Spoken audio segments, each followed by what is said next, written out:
Hello, আমি MD নুরুস্তফার Rony, university of South Wales, regional office Bangladesh, visa assistant director বলছিলাম। আজকে আপনাদের সাথে আমি কথা বলবো কিভাবে ইউকে স্টুডেন্ট ই ভিসা করতে হয়। ই ভিসা করতে হলে প্রথমে আপনাদেরকে তিনটা জিনিসের প্রয়োজন হবে। প্রথমত হচ্ছে আপনার ভিসা অ্যাপ্লিকেশন, দেন আপনার একটি মোবাইল প্রয়োজন হবে, যে মোবাইলটিতে আপনার থাকতে হবে এনএফসি, দেন আপনার একটা ল্যাপটপ অথবা কম্পিউটার প্রয়োজন হবে। তারপরেই আপনি চলে যেতে পারবেন আমাদের লিঙ্কে গিয়ে সেখানে ই ভিসার জন্য প্রথমে আপনার ই ভিসা অ্যাকাউন্টটি ক্রিয়েট করতে হবে। ক্রিয়েট করার পর প্রথমে আপনি চলে যাবেন রিজন বাংলাদেশ, তারপর আপনি অটোমেটিক্যালি কিছু অপশন আসবে, সেগুলো সিলেক্ট করবেন। ভিসা অ্যাপয়েন্টমেন্ট, অ্যাপ্লিকেশন নাম্বারগুলো ইয়েস দিবেন, দেন ক্রিয়েট অপশন আসবে, সেখানে চলে যাবেন। তারপর আপনি কি অ্যাপ্লিকেশনটা করছেন সেটার দিকে ফলো করবেন, তারপর আপনার নাম সারনেম দুটোটাই লিখে দিবেন।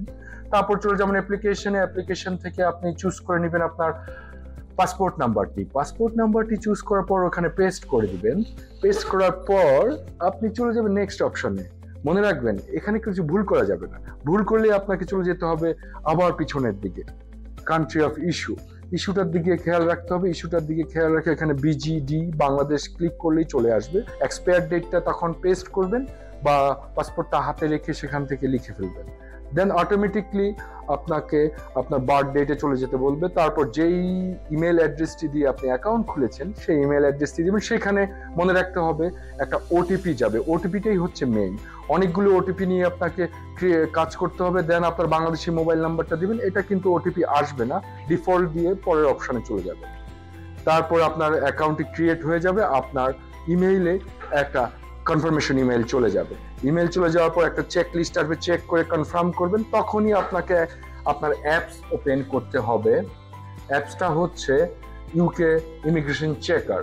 সেই অ্যাপসে আপনি লগ ইন করার জন্য আবার একটা ওটিপি ক্রিয়েট করতে হবে।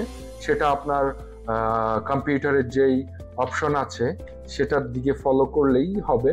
ওখানে ইমেল অ্যাড্রেস চাইবে, আবার ইমেল অ্যাড্রেসে ক্লিক করার পর ওটিপি আসবে, দেন বারকোড চলে আসবে একটা। সাইন ইন করার পর ইন প্রসেস সেখানে একটা বারকোড আসবে এবং এনএফসির জন্য ফোনটি রেডি রাখতে হবে। আর অ্যাপসটিতে ঢুকে বারকোডটা স্ক্যান করতে হবে।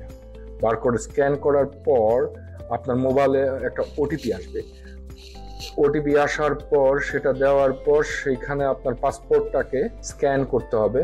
সেটা ডিরেক্টলি আপনার মোবাইল অপশনের থেকেই পাসপোর্টটা স্ক্যান করে এনএফসি করে ছবি তুলতে হবে। ছবি তোলার পর এখানে লিঙ্ক চলে আসবে, কিছু সিকিউরিটি কোশ্চেন এবং ভিসা অ্যাপ্লিকেশন নাম্বার, জিডব্লিউএফ নাম্বারটা ইম্পোর্ট করার পর আপনার আইডিটি মোটামুটি ক্রিয়েট হয়ে যাবে এবং কিছু সিকিউরিটি কোশ্চেন আসবে, সেগুলো ফিল আপ করতে হবে। ফিল আপ করে আপনি সামনের দিকে অগ্রসর হবেন।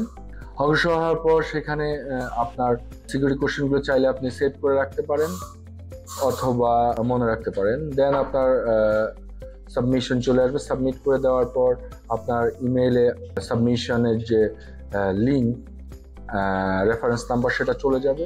দেন 5 থেকে 10 মিনিট পর আপনার ভিউ ইউর ই ভিসা চলে আসবে। সেইটাতে ক্লিক করলেই আপনার ভিসাটি শো করবে। সেখানের জন্য আবার আপনার কাছে পাসপোর্ট নাম্বার চাইবে, দেন জন্ম তারিখটা দিতে হবে। জন্ম তারিখ দেওয়ার পর ওরা ইমেইলে আবার একটা সিকিউরিটি কোড পাঠাবে। সিকিউরিটি কোডটা দিয়েই আপনার ই ভিসাটি শো করবে এবং ই ভিসাটি শো করার পর নিচে আসবে গেট ইউ শেয়ার কোড। সেখানে ক্লিক করার পর দুটো কোশ্চেন চাইবে। ওই দুটি কোশ্চেনের মধ্যে আপনার যেটা প্রয়োজন সেটা দিয়েই শেয়ার কোডটা ক্রিয়েট করে নিতে হবে এবং ডাউনলোড করে নিলেই আপনার ই ভিসাটি কমপ্লিট হয়ে যাবে। সবচেয়ে ইম্পর্টেন্ট জিনিস হচ্ছে আপনাকে সবসময় মনে রাখতেই হবে ই ভিসা করার জন্য আপনার ইউকে ইমিগ্রেশন চেকার অ্যাপসটি ডাউনলোড করে সেটার মধ্যেই ছবিগুলো এবং ফেস রিকগনাইজ করে সাবমিট করতে হবে। ধন্যবাদ।